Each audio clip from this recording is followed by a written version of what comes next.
Good evening. What's going on, good people? This is another episode of Not Right, Not Wrong. This is your boy JJ, just Ja, here with my beloved comrades, the Empress D1. What's happening? D1. Hello, hello, hello, good people. Indeed, indeed. And if it ain't dark, it ain't right. Dog Mark, what's happening with you, King? What up? What up? If it Good. ain't dog, it ain't happening, man. You already know. How y'all doing? Everything. All is gravy. All's good. Enough respect. Yes, all is gravy. So as you can see or hear on 92.6 The Spot, I'm the one narrating and speaking on this episode because obviously this is my episode. And I'm sure y'all's caught on to the pattern by now. Whoever came up with the episode is the one that is going to be the primary host of the episode. So now it is JJ's turn. JJ. Okay, come on now. Yes. And JJ has an interesting topic. Once again, driving all up in D1's lane, because usually this is a topic D1 would typically discuss and pick out. But I don't know, somehow I'm just catching the vibes, the D1 vibes. Listen, you come on, hang out in my lane for a little while. It's nice over here. You rocking with it. You know what I'm You saying? rocking with it. You know, getting all introspective and whatnot. You know what I mean? You know, but good people, to our radio audience and our visual audiences, we're going to talk about family today with a little twist. We're going to talk about parenting today. The three of us are all parents. Indeed, we are. But specifically, we're going to be discussing from our own point of view the difference between raising sons and daughters and how it affects society as a whole as far as the interaction between men and women. So in doing that and discussing that, we want to talk about if there's any differences or not. I mean, depending on our respective viewpoints. But I'll start. I am a girl dad. I am raising a daughter, and she is a teenager right now in high school. And so I know for me, she does have both her parents. Her mother and I are together, and we're raising her. And so I feel that my role as a father is to set the bar as the type of man that she should, if you know, when she's of dating age or decides to venture out in the world as an adult, and perhaps get into a relationship with a man, perhaps, that I, as a father, should set the bar as the type of man that she should be with. Meaning, so I set the example by her seeing me going out, going to work, coming home from work, helping contribute to the household financially, providing love and support, her seeing the interactions with her mother, making it as healthy as possible, keep the arguments to a minimum or private. She don't see much of arguments. And I think for me, that's all important in how she sees our relationship, because she's going to carry that information with her as she grows up to be an adult. And I think that in all of us, in retrospect, affects us to a degree, our foundation, how we've seen our parents interact with each other, our parents being present, and what our parents had said to us in our upbringing and us becoming adults. We've carried out certain philosophies that they've had, or we've also had certain issues that triggered from that foundation. So the foundation is very important. Definitely. So right now, so I say that to say, I think it's my responsibility to set the bar of the type of man that my my daughter should be with, because as it's been said, a daughter's first love is her father, as is a son's first love is his mother. So, and I think, and I believe rather, that it's my wife's job to raise her to be the best woman she can be, because my wife is a woman. So who better than to teach a young lady to be a woman than a woman? Just like it's been said, a man is the best option to teach a man to be a man. So I feel that way about a woman. So so we have that in place. It's not to say that it's perfect, because there's no parental book, no rule book for this. We have our trips and stumbles and obstacles and challenges, and how to figure things out in raising a child. But the fact that she visualizes us being together, and she sees me as a man doing what I'm doing in the house, it's gonna register in her mind, whether she wants to admit it or not. So I'll end it at that. I'll end it at that. So I want to get your guys' thoughts in parenting and raising your child, and how it affects in them potentially being an adult and being out in this world, or even you can share your upbringing as well, how it affects you coming into an adult.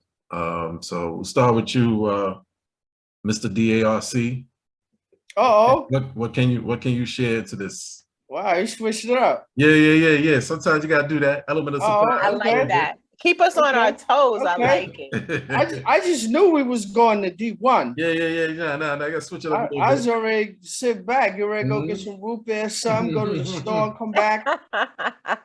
Get some Bonton chips, quarter water. He just mad because the Giants still winning. Yeah, you know. 5-1. That's like, yo, let me go to Mark. Yeah, because you know, I don't like that. I don't like that. You know, I'm a That's hater. all it is. You got a better record. Still got a better record, although we won too. I don't like that. Let's see. I could go in a lot of different directions in regards to this topic, but it would definitely take more than an hour. So I'll keep it brief for the sake of time. And I'll start with my childhood first. I knew that I wanted kids at some point, but I didn't know when it was that was going to happen. But I did know I wanted to have kids. And I just try to make these things as uncomplicated as possible. So my daughter and I, we always have these conversations, even up until this day. But of course, you know, since she's grown, she's 23, the conversations are more thought-provoking. And it normally starts with something like, how did your life change when you became a father? So normally in this conversation, she has to be the focal point of it. So I need to say something like this. Well, before you was born, I was destitute, was homeless. I was living on the streets, I was taking bottles to the store, and I don't even know. I was in detox, going through it, sleeping in the subway. And then you came along and changed my whole life. And once I found out I was going to be a dad, I just got hit with a bolt of lightning. I went and got a job. And then I revised my resume, kept moving up the corporate ladder. And all up until today, I just keep ascending and moving on up because of you. That's how it's supposed to go, because she thinks prior to her, what was I doing? Yeah. Now she's here, everything changed. Yeah. So how the conversation really goes, when she asks me something like that, I say, listen, Marjane, is very simple. When I knew I was going to be a dad, I said, all I'm going to do is love you. That's it. Marjane, it's just love. That is the basis. That is the foundation. That is the cornerstone of any and everything that I do for you as a human being. That's all it's about. Everything else is secondary. If I love you, everything else is going to fall into place. I don't try to make this complicated. But what I did take from my childhood, because, you know, my father, he was an abuser. We had touched on this couple of episodes back in season 1, and he used to abuse my mom. So I knew I definitely wasn't going to do that once I got into a relationship. And I knew that my daughter was never going to see that. So to piggyback off the point that you said, as long as her mom and I was together, she may have heard us argue, but I've never cursed at her, maybe raised my voice just one time. The whole time we were together. And we separated when she was 7 years old. So that's a long track record for me to hold all that in and not let my daughter see that.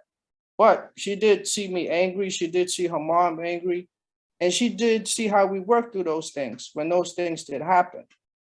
And as far as the topic of the day and it being a difference between raising a boy and a girl, I could only draw from me having a brother and a sister because I only have one daughter. So I don't know what it's like to raise a son. But I think it's definitely differences because, you know, the first thing that comes to mind as a male with a daughter is that, oh my God, she could have a baby. First thing that comes to mind. Sadly, that's the case. But I would like to think that everything that I'm telling her, that I'm speaking to her about, and everything that I'm showing her, whenever it is she decides to make that decision to be someone, just like Josh said, she will draw upon the example that I provided. And I told her a long time ago, as much as it is that I speak to you and we have these conversations, you don't have to believe anything I say. Talk is cheap. All that may be garbage. But I just want you to watch my actions. That's what you need to watch. Because I could tell you a bunch of stuff. As much as it is that it may not be lies, you may not believe it. And I know you're always listening. Always. You may not follow what I tell you, but you're always listening. Just watch my actions, watch my behaviors, watch what I do, watch the company I keep, watch where I go, my actions, watch all of that. And then you could draw upon that and say, wow, my dad really loves me. Because it's easy for us to say, I love her. You know, love is just a word to some, but it has to be an action. It has to be a behavior. And the most important thing I could give to her from the time she was born and all through her life is my time. Then that's the most valuable thing. It's nothing I could buy her, nothing I could give to her. I mean, she get married, pay for the wedding and all that type of stuff because she's very traditional. So she already asked me, Dad, if I get married, you pay for the wedding? Hell no.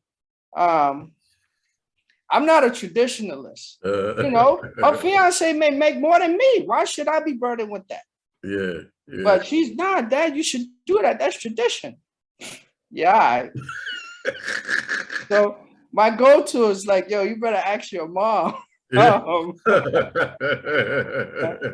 So I still use that to this day. But I just go back to my original point. And yeah, everything starts with love. And it's definitely a difference in how I treat her. My first relationship was with my mom and just me learning women and, you know, how I'm supposed to act and how I'm supposed to respond. And I think one of the greatest compliments that I could ever get as a dad is if my mom tells me that she thinks I'm a great father and when my daughter says it. Not that it doesn't matter when everyone else says it, but when it comes from those two, because my mom raised me. Mm-hmm. And when she sees that, that's saying a whole lot. And when my daughter says it, that's saying a whole lot because it's just genuine, it's sincere. She doesn't have to lie. Mm-hmm. So this is a very interesting topic. I'll just have more to share as we move along, but you know, that's just something to start off with. Is it a difference? Definitely. Sure. Miss D1, now we get to you because you have experiences on both sides. Please share, do share. Please.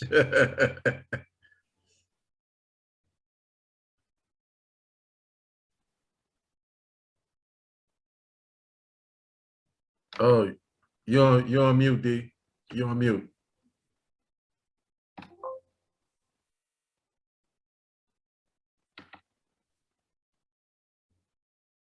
Can you hear me now? Yep. Okay, Yep. sorry about that. So first of all, Mr. C1, I am clear that you will pay for your daughter's wedding. I have no doubts. Say whatever you want to say. I know what you're gonna do.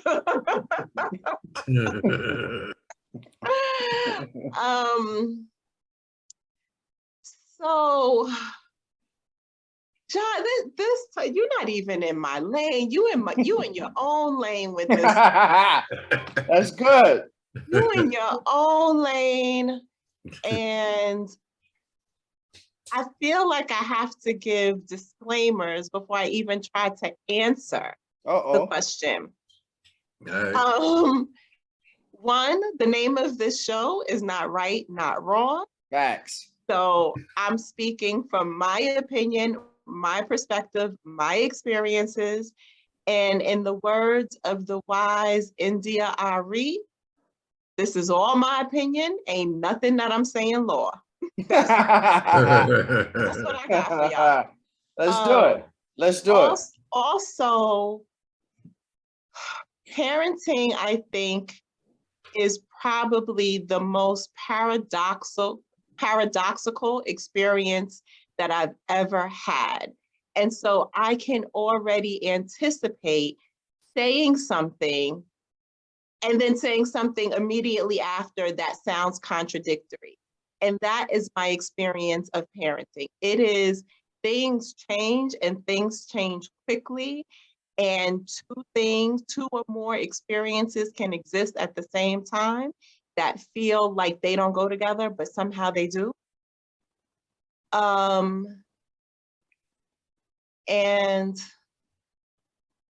I feel like I might want to give another disclaimer, but we'll see how it goes. We're here for it. So I have experiences with, you know what? I do want to give another disclaimer real quick, because I am a very liberal moving human. And I realize that this discussion, the way it's unfolding at this point, is a very heteronormative discussion. And that is my experience. And so I'm speaking from that experience, not in any attempt to disregard anyone else's way of life, but this is mine. And so I have souls in both genders. I have a 25-year-old boy, a 21-year-old girl, and a 10-year-old girl. So to answer your question, is parenting the genders different? I think parenting my genders have been different, for sure. I think there are differences in parenting the genders, but I also think there are differences in parenting individuals. I have two girls, and parenting the two girls are not the same. So each one of my children pull on a different part of me and challenge different parts of me.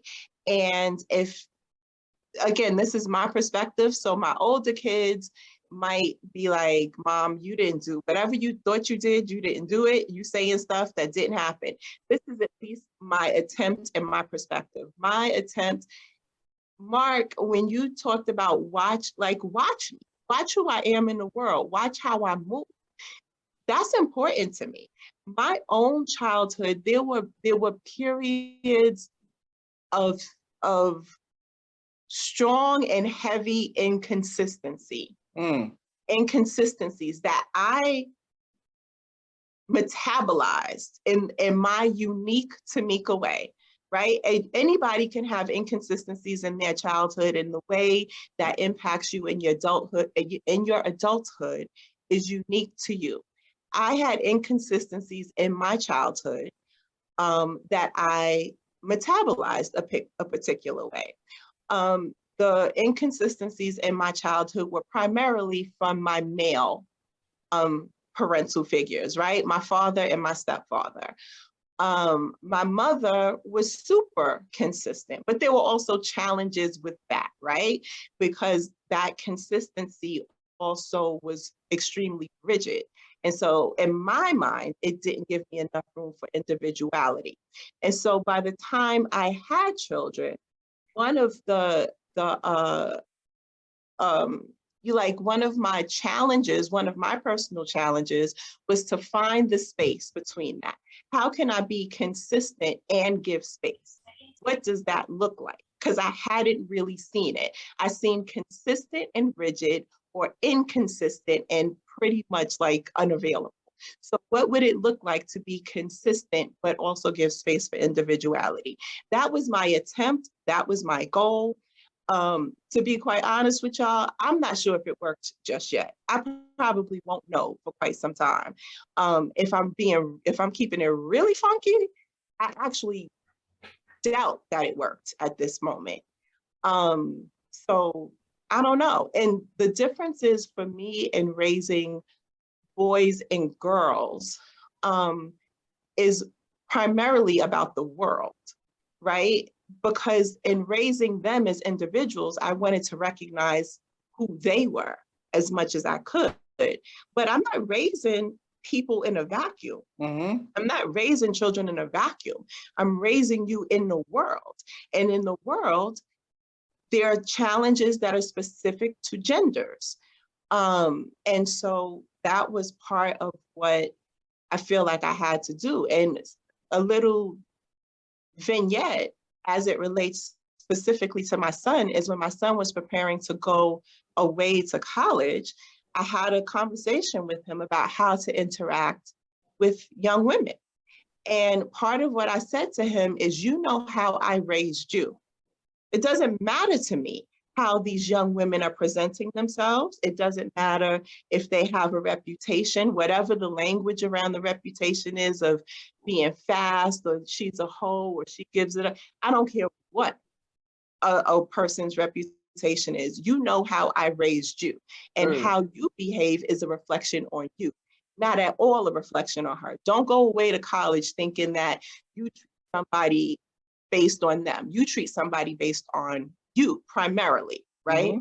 And so that was kind of one of my, I felt it was a very specific but very different message. It was specific to my son based on his gender, but I think it's different than a lot of boys might get, right? I think a lot of boys might get messages like, yeah, you don't know what you're going to see when you go to college. Just make sure you protect yourself, wrap it up. No, we're not doing that. We're not doing that. Act like you got some sense in your head when you go out in these streets. Yes, have some fun, do some things, experience some stuff, but still, make sure you have some sense.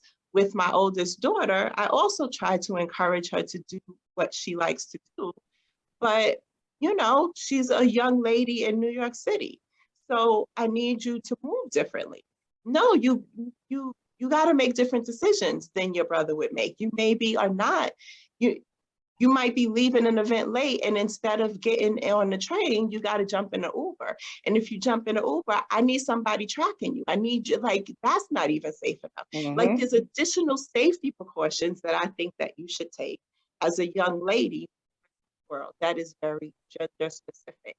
So for me, there's the gender, and then there's the individuality, and then there's my own personal Tamika challenges that I've carried with me from childhood. Great. That's my answer. Yes, great points. Great points. Well said. Yeah, well said. Well said. Great points. So the other thing I wanted to touch on, I wanted to get your guys' perspective. In doing a little bit of research and listening to people talk about male-female relationships, and even talking about the issues that each gender has about each other, I come to the realization that the issues that each genders have with each other, it contradicts how they raise their child who is of the opposite gender. And I find that very interesting. To give you an example, this is from what I've read, seen, observed, whatever issues men complain about with women, as far as what's the typical complaint? Too independent, act like they don't need a man, act like they're the boss, they're too loud. It's a bunch of them. A bunch of them, right? But yet they have a daughter. What advice does a father give the daughter? Make sure you're independent. Make sure I teach my baby girl to be independent, to not need no man, and watch out for these guys out here, and you know, take care of yourself. Make sure you have your own shit, right? And so I find that very interesting that you're potentially raising your daughter to be the same woman allegedly that men complain about.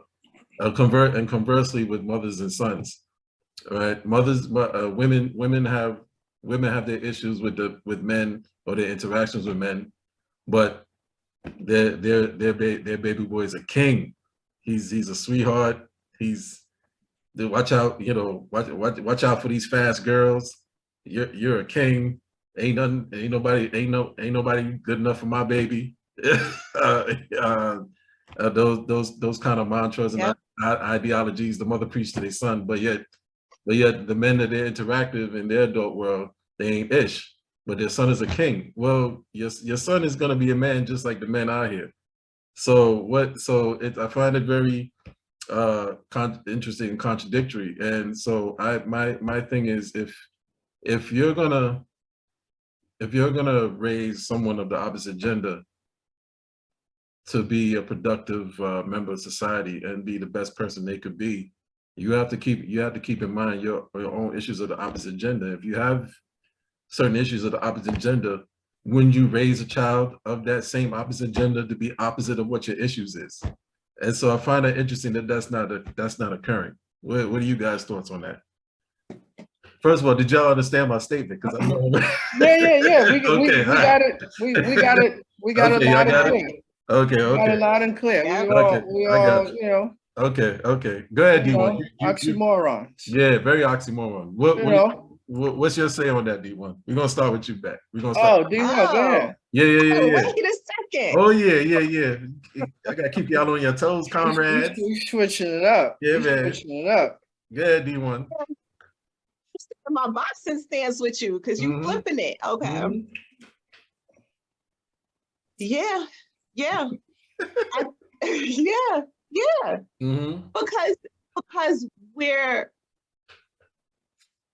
Because we're complex, because we lack insight, because we don't take enough time to sit down and deal with our own stuff, and so we keep passing it on from one generation to the next generation, and we very easily see generally what's been passed to us, and then we have a difficult time seeing how we're contributing to the passing of the torch or the lineage, the expectations of whatever the things are.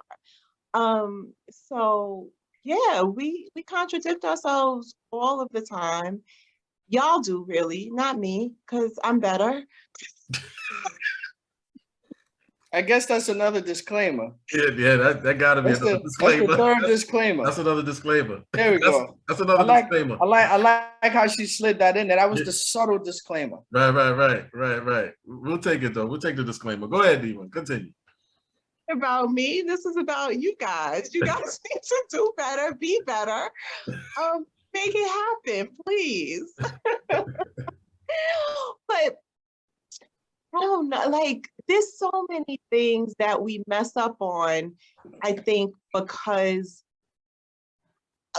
so many things, but maybe one of the things, we're rushing, we don't slow down enough, we don't deal with our own stuff. You gotta deal with your stuff. You gotta be honest with yourself about what you're passing down. And I'm positive, which is probably why I gave one of my disclaimers earlier, because I'm pretty positive that if any of my children listen to this, they'd be like, excuse me, Mom, let me talk to you over here in the corner for a second. And I have the same experience with my mother, where she says stuff and I'm like, what? That ain't happened that way, right? Yeah. Why are you lying to the people? Yeah. So that's part of it. But I don't have much else to say about that. But what I'd like to throw into the pot, to add to the pot, is something that you kind of touched on earlier, John, is the relationship between the parents. And I think for me, that correlates with what C1 was saying a little bit earlier, as it is watch what I say. I mean, watch what I do, watch my actions, see me in the world, see if what I'm saying correlates with what I'm doing. And I think that's one of the thorns in my side, is that I kind of wish that I would have shown a better partner example to my kids.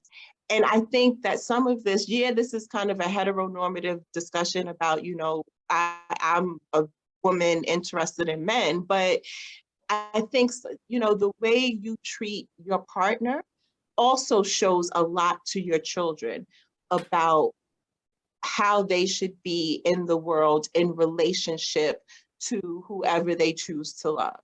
That you treat the person you choose to love with respect, with like reverence, with honor. You don't disregard them. You don't belittle, you don't demean, you don't do things like that. And I think that relationship is really, really, really, like, it's almost like I could show you better than I could tell you. Yes. I don't, it's the way Black people cook. You get in the kitchen and somebody be like, oh, you need a teaspoon of salt. Teaspoon, teaspoon. Put a little of that, put a sprinkle of that, watch me. That's right. We ain't measuring nothing. Yeah, we don't measure nothing. We don't measure nothing. And this is why y'all gonna have to fix the 10-year-old, because I got the 10-year-old in the kitchen and she reading recipes. I put that recipe down. You put a little bit of this and a little, and you smell it and you see how, and so now she goes, because Black people don't measure. And I'm like, oh my God. Some Black people don't measure. That's not what I say in my kitchen. But yeah, that, I don't know. We got a lot of work to do, sir, John. We got a lot. Absolutely. You ain't never lie. DARC, what say you, brother? Yeah, man. If it ain't dark, it ain't happening. Right. Yeah. So what's your take on the contradiction? Let's see. So I guess we're all oxymorons in that regard, because first thing I'll say, I tell my daughter all these things as a human being first, that she needs to take care of herself, regardless of whether or not she remains single, regardless of who she meets, marries, or relationship, regardless of that. She needs to be able to take care of herself.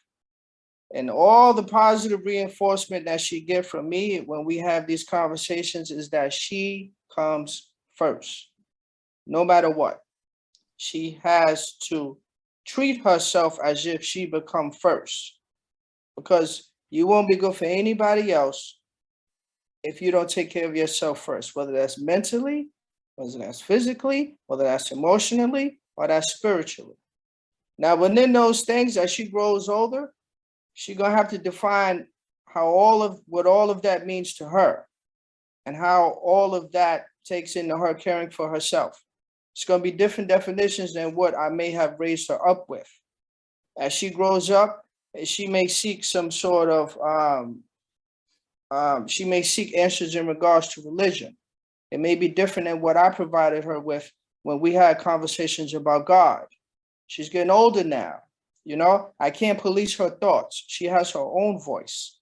And I think one of the things that my daughter really likes in me, in regards to the point I keep making about watch my actions and my movement about this world, is my sense of calm, and always my sense of calm around her, so she could see how these situations go and how to act in certain situations. Sadly, we live in this world. Can't make this stuff up. They're going to see things that we would love to shield them from.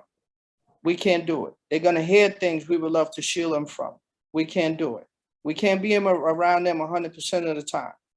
So all this that we're doing, all this that we're saying, and all the time they're watching us, these is for those moments when they are not with us. What are you gonna do now? You remember what mom said. You remember what dad said. This is your moment. Brief example, I had a car accident. My daughter was in the car with me, never been in a car accident before.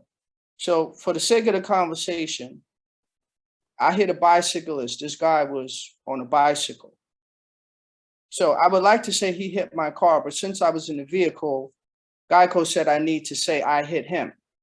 That's what they said. So I hit him. He falls over the hood of the car. He's on the street. He's laid out. So I pull over to the side and I'm looking up because I thought someone had jumped off the roof. I didn't even look down. I didn't even see him. When I got up, I'm looking at the car. I'm looking up. So I just heard people screaming, "Oh my God, he hit the guy with the car." So my daughter, she starts to panic. So I try to look to her. I said, "Listen, calm down. I have to stay here. I'm gonna get out the car. I'm gonna check, see if he's all right." So when he fell, it was people yelling out the building. We can't use colorful language on the radio. So they were saying everything. Sue the mother, that you name it. So the more they said, she got more scared. Like, oh my God, something's gonna happen to my dad. Dad, don't get out of the car. I said, well, I need to get out. I'm gonna check on him. Once I go check on him, I'm gonna come back, call the police. I need to show you how to handle this in case you're in this situation.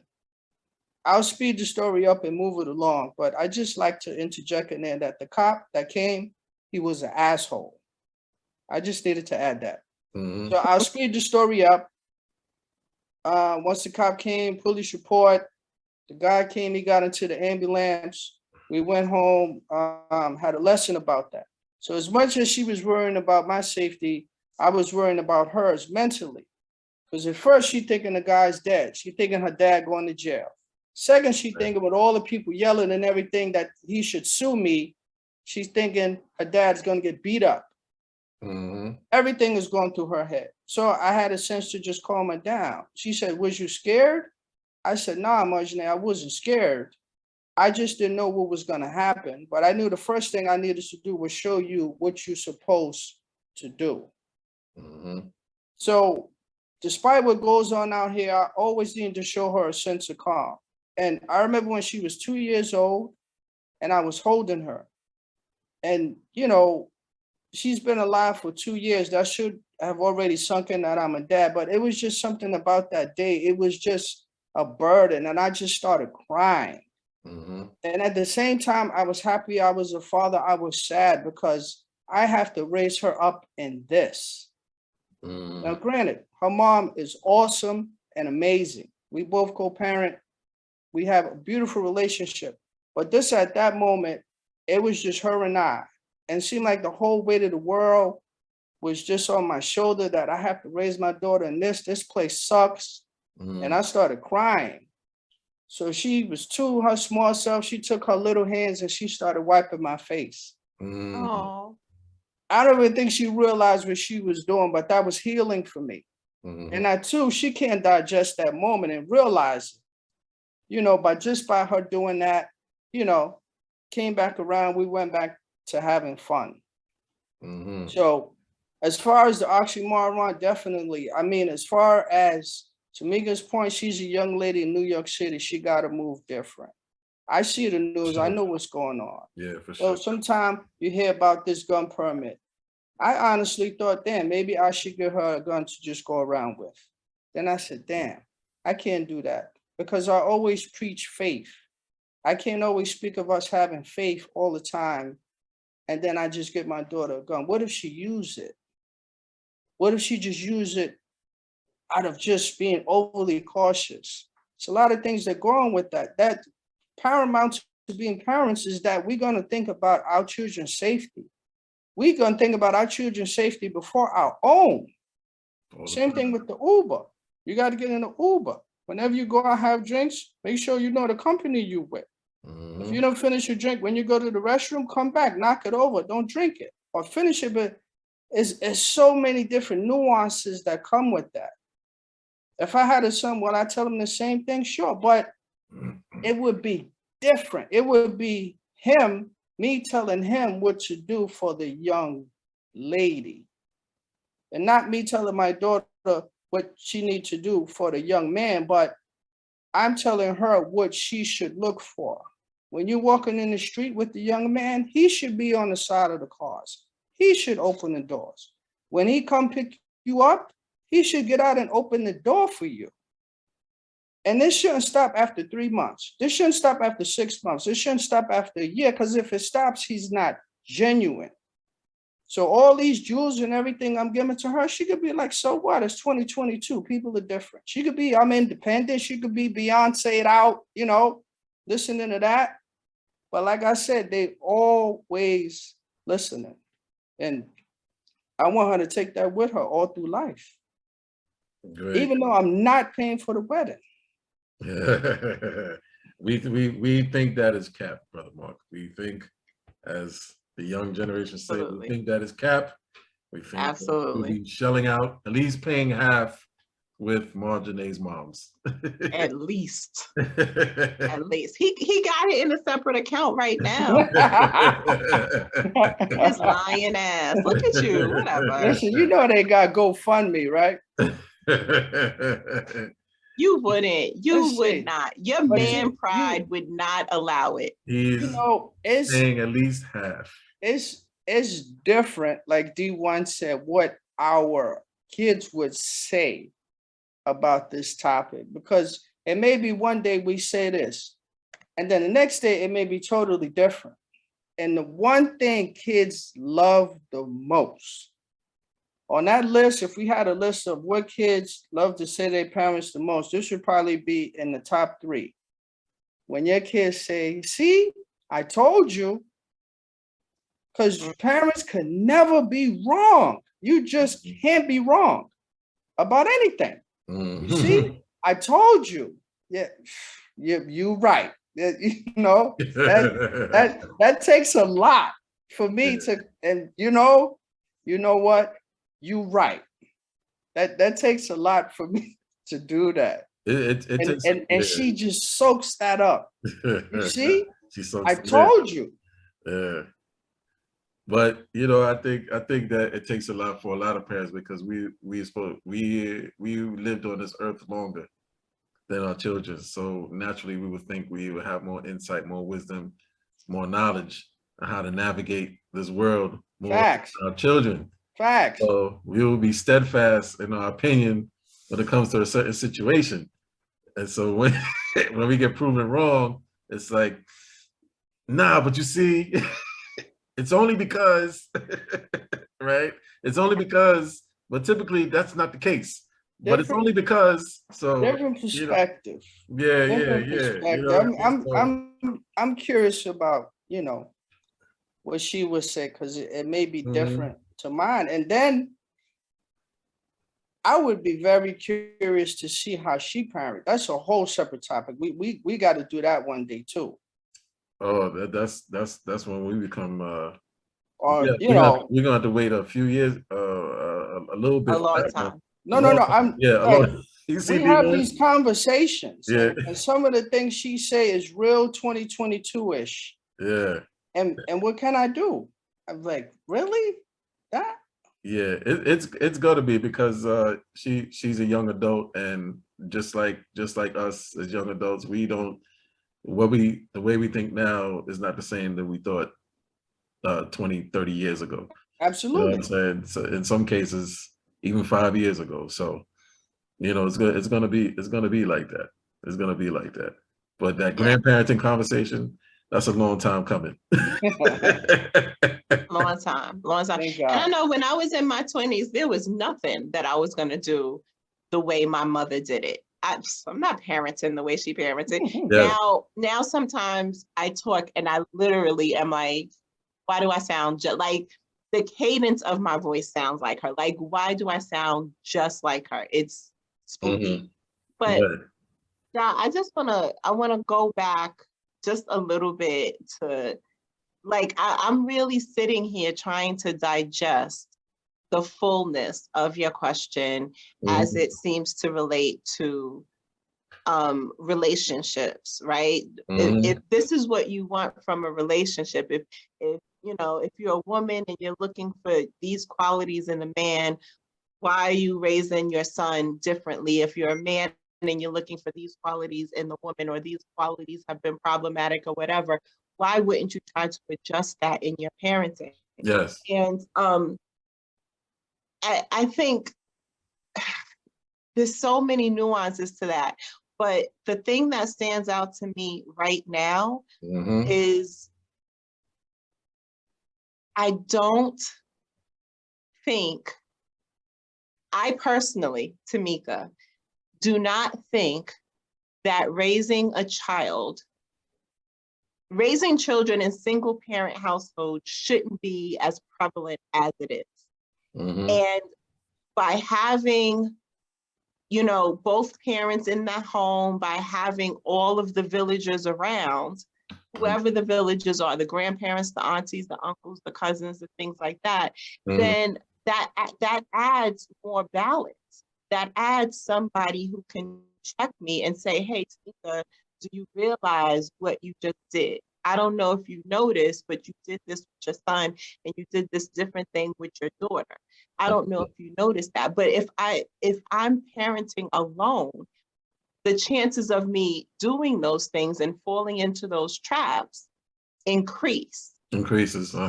Yeah, so I think that is, I don't know, that to me seems to be one of the really important caveats of this, is that you shouldn't be parenting by yourself ideally. And there's too many households now that are run by one parent, whether it's the mother or the father. There's too many households that are run that way. But, and I also do want to separate myself out a little bit, because I have tried, like, some of the qualities that I really despise are, I hate lies. You guys know this. I hate lies. I hate lack of transparency. And I love a good apology. A good apology. And so I try to, man, a good apology makes my heart sing. You boy, you get whatever you want. You apologize good? Yes. And to your point, I thought that I had apologized to my children before. And recently, one of my children were like, you've never apologized. And I'm like, but you can't, yes, I have. I did apologize. Like, I certainly did apologize.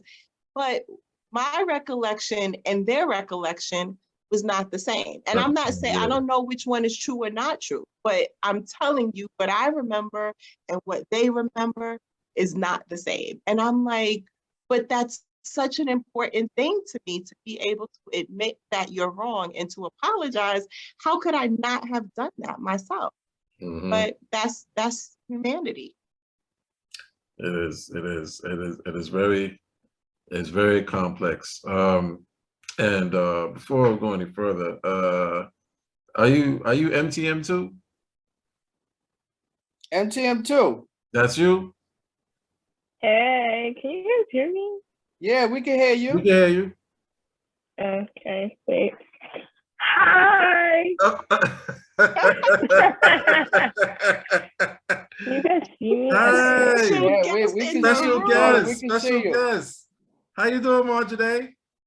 I'm feeling good. How are you? I'm well. We got a surprise guest. All right. Well, I must congratulate you, Marjane. You are our very first guest, or not right, not wrong. Our very first guest. Our very first guest. I'm so honored. Yes. So, Miss Marjane, you've heard us parents talk. What's your thoughts on what we said, or specifically what your father said? Do you agree, disagree, concur? I didn't catch what he said. I came in a bit late. Oh, okay. Brother Mark, you wanna summarize? So what we talking about, daughter? You know, as you can see, I had you come into this topic.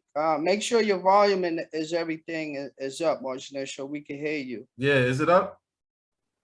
Oh, wait. Okay, now it's fully up. Okay, cool. All right. So in brief, Ja chose this topic. This is Ja's topic. As you know, we go around, everyone picks a topic. And he was speaking towards whether or not there's a difference in raising a daughter as opposed to a son.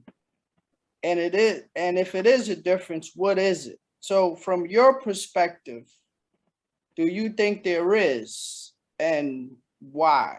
And what is it the things that you have learned growing up as MTM2? That's a good question. Very. That's a tough question too.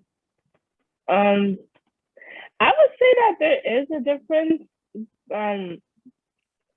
I want to say the wrong thing. Just based on, I guess, how girls and boys are raised, because I feel like not maybe, with girls, parents could be more strict because it's like, oh, there's things going on out there. I just want you to be safe. You can't do this, you can't do that, and things like that. Compared to boys, they may have some leeway. Like, oh yeah, you could do that. You could stay out late, hang out with your friends and play basketball. But it's like, if they have a daughter, they can't do all that stuff. They have to be home by this time and do this, do that. So it's just like, why is it like that? Even sometimes with my friends, if they have an older sibling that is a boy, they talk about the differences between that. I can agree with that, because you are absolutely correct, Marjane, because I am that way with my daughter. Be home at a certain time. Don't be out so late. Watch out for so-and-so. Watch out for this. Yeah. So you're right. I am that way. So it's a what I can add to that is as men raising daughters, we have that protective nature about us. We don't, we always want our baby girls safe. We don't want anything happening to them. So there's always a level of concern and worry once you all are outdoors and you're out there. And although we understand that you're of age and you can go out and stay out for a specific time, there's still that inkling in us saying, no matter what. Yeah, I hope she's fine. And then sometimes we'll text you, where you at? You okay? Every day. And that I imagine that can be annoying. You're rolling your eyes like, and you're texting back, "I'm good, Dad. I'm all right." You're like, "I'm okay, Dad." I'm like, "Oh my God, he's dragging it." I know the conversations with your friends. I know the conversations. Yeah. What I do to make that easier, even though it may be an underlying reason for that. So my daughter and I, we share locations. On our iPhones, not to plug iPhones, but we both have iPhones and we share locations. So I explained it to her. It's not me being a helicopter parent, because you're still going to go wherever you want to go. But at the same time that we share locations, you know where your dad is, because I'm completely honest with her about everything. Anything she asks me, I'm going to tell her the honest truth, whether I want to or not, whether it's my past, thoughts about the future, anything current. So I explained it to her to say, listen, at the same time, I may know what you are. I'm not checking it all the time, but you also know where your dad is, what your dad is doing, where I'm going. Because you worry about me just as much as it is I worry about you. So this will make it a whole lot easier for you, as opposed to just calling, hey, Dad, where are you? But at the same time, anytime she do something, I would prefer if she did it like 1 or 2 in the afternoon. So sometime she may just be here, she go get in the shower. It's like 9:30. Showering 9:30. Dad, I'm about to head out. And I don't know, it's just something that as a parent thing comes inside it, like, oh my God, it's 9 o'clock. Yeah. But she's grown. Right. You understand? And I'll say something, why you didn't go earlier? She can attest to that. Because, my friends didn't get off till later. So, as much as it is, I would love for her to go at 1 in the afternoon, be back at 5 in the afternoon. That's unrealistic. And that's more about everything else going on in the world as opposed to her. Agreed. Agreed. And in the end, Marjorie, I'm sorry to tell you, you're to us, you're always gonna be our babies. Yeah. So every now and then we'll slip up and say something very, very parent-like. You know, you just have to remind your dad, Mark, I'm an adult now. Or you could just point out, like, Dad, what were you doing when you were my age? Because, Whoa, like, whoa, Hey. hey. So we only got 4 minutes left. That's a nice segue into reminding us about the fact that we only got 4 minutes left. Yes. but you said you taught her everything. So there it is. What That's was a you doing at fact. her age? You were not showering at 1 o'clock and coming back in at 5. That wasn't happening. That wasn't happening. I was showering at 10 p.m. and coming back in at 5 a.m. But Well, again, it's an oxymoron. You Yes. understand? I'm a male. She is a female. It's always gonna be different in that regard. Mhm. Always. Different interaction. Different It's a double standard. But I said the foundation is always love. Mm-hmm. Always. always. And that's so interesting, not to cut anybody off, but that's so interesting because you guys all know my dad is the uncle to Amori, which is my cousin. And he's just a year older than me. And even though he's a boy, in some ways I feel like we were raised differently. Like even though he is a boy, it's like since our parents are related, we kind of have to follow the same rules and let your parents know you're home at this time. You can't do this, but you could do that, and things of that nature. So even though sometimes there can be a difference between gender, I feel like sometimes it is the same. Like we talk and everything, and sometimes we talk about our parents, and we're like, oh yeah, that is so similar. And even them, like with my dad and when they're talking about how they raised us, they have so many similarities. So that could also happen too. Mm-hmm. Oh, okay. Yeah. Okay. Well, I imagine Mel don't play about her baby boy either, right? Listen. And we never be, I mean, and that's a good topic, Yeah. how sibling parent, I never spoke about parenting with my sister when we were young, but it's just so similar. It's similar. It's just so similar. And me and my nephew are very close, very close. They were raised up like brother and sister. Gotcha. But me and my sister have so many similarities, and Yeah. it's just how it is.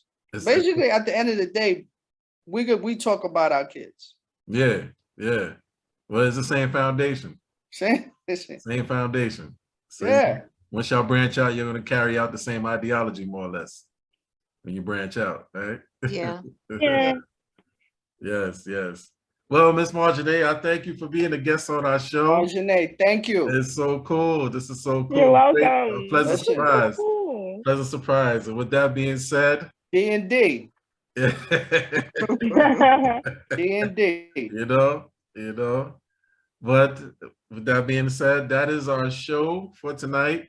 We thank y'all for watching and listening. We are on 92.6 The Spot. Tune in to us every Friday evening, 6 p.m. to 7 p.m. Yes, yes. And also catch us on our YouTube channel. Please subscribe. Not Right, Not Wrong on our Hit YouTube that button. channel. And also join us in our Facebook page, Not Right, Not Wrong. And so on behalf of my comrades, the DARC and the Empress D1. Yes, Yes, and Princess Marjorie. Yes. I say, Hey guys. I say good night. Till next time. Peace. I do. Night.